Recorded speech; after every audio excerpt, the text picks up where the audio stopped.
बुद्ध के संग में मालुक्य पुत्र नाम का एक भिक्षु रहा करता था। मालुक्य पुत्र ऐसे प्रश्न उठाते थे कि सृष्टि का अंत होता है या वो अनंत है, अथवा वो माया है या शाश्वत है, या फिर भगवान है या नहीं है। बुद्ध ने सदैव इन प्रश्नों के उत्तर नहीं दिए। एक दिन मालुक्य पुत्र को लगा कि वो बुद्ध के मौन को अधिक सहन नहीं कर सकते।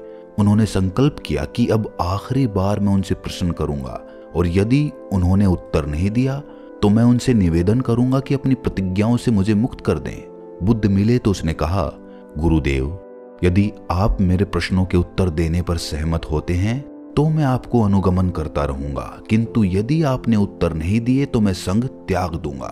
बताइए कि क्या आप जानते हैं कि सृष्टि नित्य है या अनित्य? यदि आप इसका उत्तर नहीं जानते तो भी मुझे कह दीजिए।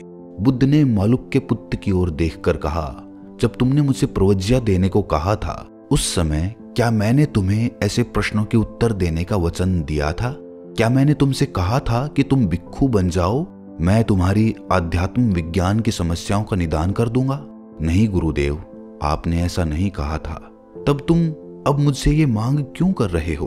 मालुक्य पुत्र, तुम ऐसे व्यक्ति हो जिसको विष बुझा तीर लगा हो, और परिवारजन चाहते हो कि तीर निकाल दिया जाए और विषमारक औषधि दे दी जाए, लेकिन वो व्यक्ति उस चिकित्सक को कुछ करने देने से पहले अपने कुछ प्रश्नों के उत्तर जानना चाहता हो। घायल व्यक्ति जानना चाहता हो कि तीर किसने मारा, उसकी जाति क्या है, वो करता क्या है, और उसने तुमको तीर का निशाना क्यों बनाया। वो व्यक्ति ये भी जानना चाहता हो कि उसने कैसा धनुष प्रयोग किया और विष बुझा तीर किन विषयों से बनाया गया था। ऐसा व्यक्ति अपने प्रश्नों के उत्तर पाने से पूर्व ही मर जाएगा। यही बात सधर्म मार्ग पर चलने वाले के विषय में सत्य है। मैं आत्ममुक्ति के लिए आवश्यक बातें ही उन लोगों को बताता हूँ। जो बातें आत्ममुक्ति में सहायक ना हो या आवश्यक ना हो, मैं वो नहीं सिखाता। सृष्टि का अंत है अथवा वो अनंत है, या नित्य है अथवा अनित्य, इसे छोड़कर तुम्हें जिस तथ्य को हृदय में बसा लेना चाहिए वो है दुखों की विद्यमानता।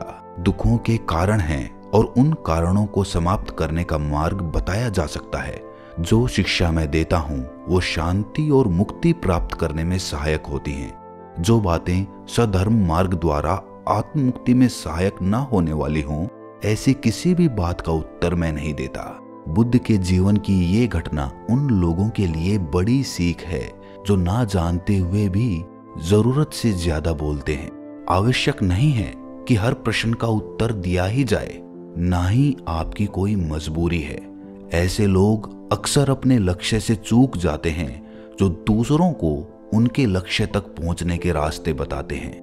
बुद्ध के जीवन की घटनाओं से बड़ी सीख सुनाने के लिए मैं राहुल आपके लिए हाजिर हूँ। 29 वर्ष की आयु में अपने चारों ओर दिख रहे मानव जीवन के कष्टों व दुखों का निवारण खोजने हेतु सिद्धार्थ गौतम राजमहल का आरामदायक जीवन व अपनी पत्नी यशोधरा और पुत्र राहुल को त्याग देते हैं। 6 वर्षों तक वो कठोर शरीर पीड़न तप करते हैं। वो मानते थे कि यदि उनका मन भय यानी कि डर के भाव की गुलामी से मुक्त हो गया तो पीड़ा की जंजीरें भी तोड़ फेंकना संभव होगा।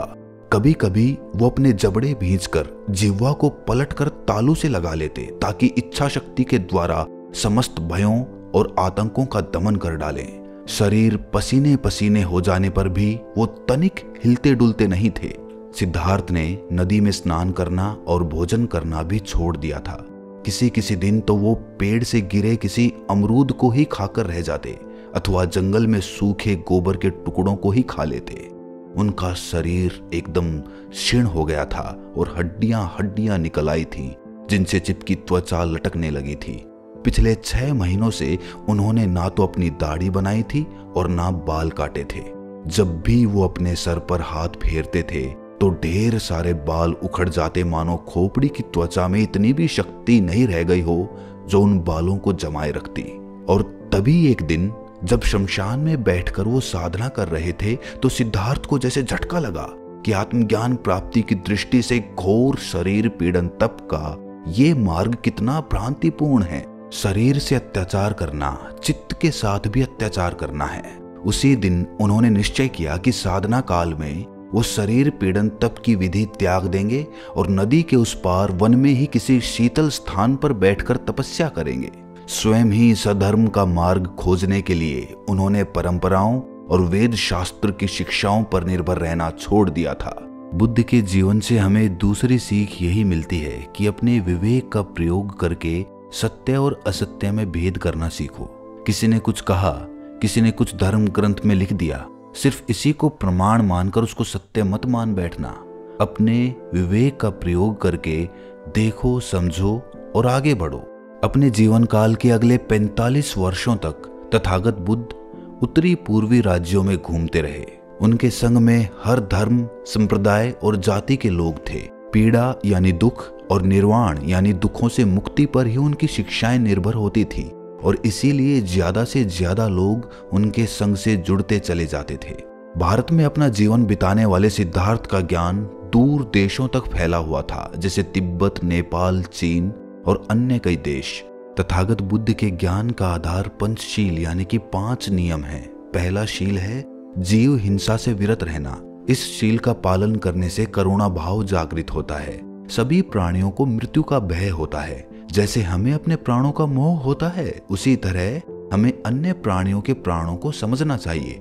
हमें केवल मानव हिंसा ही नहीं करनी चाहिए, वरन अन्य प्राणियों की हत्या करने से भी बचना चाहिए।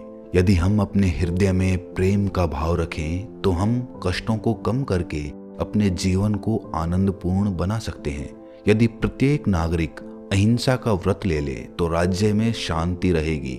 दूसरा शील है चोरी से विरत रहना। किसी व्यक्ति को ये अधिकार नहीं कि वो दूसरे की श्रम से अर्जित धन संपदा हस्तगत कर ले। दूसरे की वस्तुओं को हथियाने का प्रयास करना दूसरे शील का उल्लंघन है। दूसरों को धोखा मत दो या अपने प्रभाव एवं सत्ता के प्रभाव का प्रयोग करके अन्य व्यक्तियों की वस्तुएं मत छीनो। इसी प्रकार दूसरे के श्रम व गाढ़े पसीने की कमाई से स्वयं लाभ उठाना भी इस शील के प्रतिकूल है। यदि नागरिक इस शील के अनुरूप आचरण करेंगे तो सामाजिक समानता का विकास होगा और लूट तथा हत्याओं की घटनाएं भी शीघ्र ही समाप्त हो जाएंगी। तीसरा शील है व्यभिचार से विरत रहना।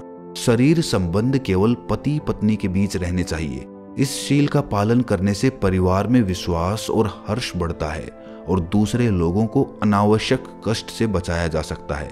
यदि आप प्रसन्नता चाहते हैं और अपने देश एवं जनता की सहायता करने की इच्छा एवं समय प्राप्त करना चाहते हैं तो बहुत सी रखेलों को मत रखिए।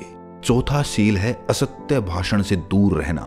ऐसे वचन मत बोलिए जिससे विभाजन हो या घृणा बढ़े। आपके वचन सत्य पर आधारित होने चाहिए। हाँ कहने का अर्थ हाँ हो और नहीं कहने का अर्थ नहीं। शब्दों में विश्वास और प्रसन्नता जगाने की शक्ति होती है। शब्द ही गलतफहमी और घृणा भी पैदा कर सकते हैं, यहाँ तक कि उनके कारण हत्या और युद्ध होना भी संभव होता है। इसीलिए कृपया शब्दों का प्रयोग अधिकतम सावधानी से करें। पांचवा शील है मद्यपान या नशीले पदार्थों से दूर रहना। मद्यपान और उत्तेजक पदार्थों के सेवन से चित्त की स्पष्टता समाप्त हो जाती है। जब कोई नशे में होता है तो वो स्वयं अपने लिए, अपने परिवार तथा अन्य लोगों के लिए अकथनीय कठिनाइयां उत्पन्न करता है। इस शील पर आचरण करने से शरीर और मन स्वस्थ रहता है। दोस्तों, नर्स ब्रोनी वेयर, जो कि गंभीर मरीजों की देखभाल करती हैं, उन्होंने बताया कि मर रहे इंसान को यही पश्चाताप रहता है कि काश मैं इतनी भाग दौड़ ना करता। एक बार ठहर कर पलट कर अपने जीवन को दोबारा देखो। क्या वास्तविकता में जो आप कर रहे हैं वो सार्थक है या फिर वो व्यर्थ है? यूं ही भागदौड़ करते हुए एक दिन हमारे प्राण निकल जाएंगे और सारी इच्छाएं यहीं की यहीं धरी रह जाएंगी।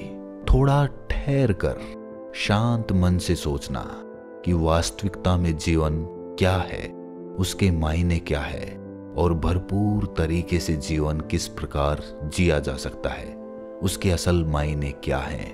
दोस्तों, मेरा काम है आपके मन में नए नए जीवन के प्रति सवाल पैदा करना और सवाल ढूंढना और उनका उत्तर ढूंढना आपका काम है। तो मिलते हैं फिर किसी अगली कहानी में, अगले ज्ञान में। तो तब तक के लिए अपना ख्याल रखें और चैनल पर पहली बार आए हैं तो इस चैनल को सब्सक्राइब जरूर कर लें। दुश्मनों की दृष्टि में भी उसे सम्मान का पात्र बना देती है।